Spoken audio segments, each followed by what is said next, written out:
Hi viewers. ஒரு தேசிய பாடசாலையில் தர 5 வகுப்புகள் A, B, C, D என 4 பிரிவுகளாக உள்ளன.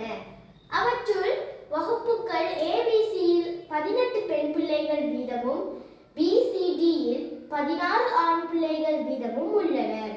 வகுப்புகள் ADயில் உள்ள ஆண் பிள்ளைகளினதும் பெண் பிள்ளைகளினதும் எண்ணிக்கையானது சமமாகும்.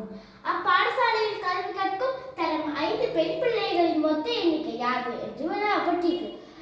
இங்கு தந்திக்கு ஒரு தேசிய பாடசாலை தரம் 5 வகுப்புல ABCD என 4 பிரிவுகளாக இருந்துட்டாம். அப்ப நாங்க 4 குறிச்சுக்கோம்.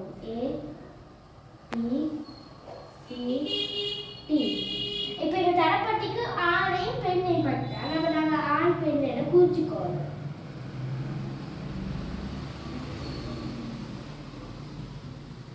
இப்ப தந்திருக்காங்க அவற்றுள்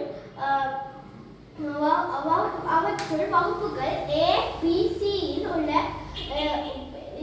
18 பெண் பிள்ளைகள் வீதமும். அப்ப ABCயில 18 பிள்ளைகளா இருக்கணும். அது பெண் பிள்ளைகள்.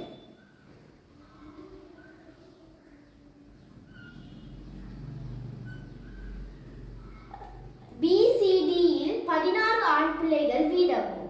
அப்ப BCDயில 16 ஆண் பிள்ளைகள் இருக்கணும். A பத்தி உங்களுக்கு சொல்லல. Cல 16, Dல 16. வகுப்புகள் ADயில் உள்ள ஆண் பிள்ளைகளினதும் பெண் பிள்ளைகளினதும் எண்ணிக்கையானது சமமாகும்.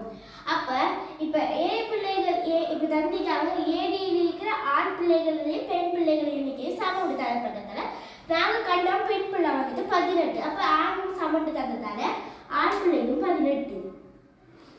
அடுத்து Dக்கு நாங்க கண்டோம் ஆண் பிள்ளை 16 என்று கண்டோம். அப்ப ஆண் பிள்ளை 16 ஆண் பெண் சமம் தந்ததால பெண் பிள்ளையும் 16.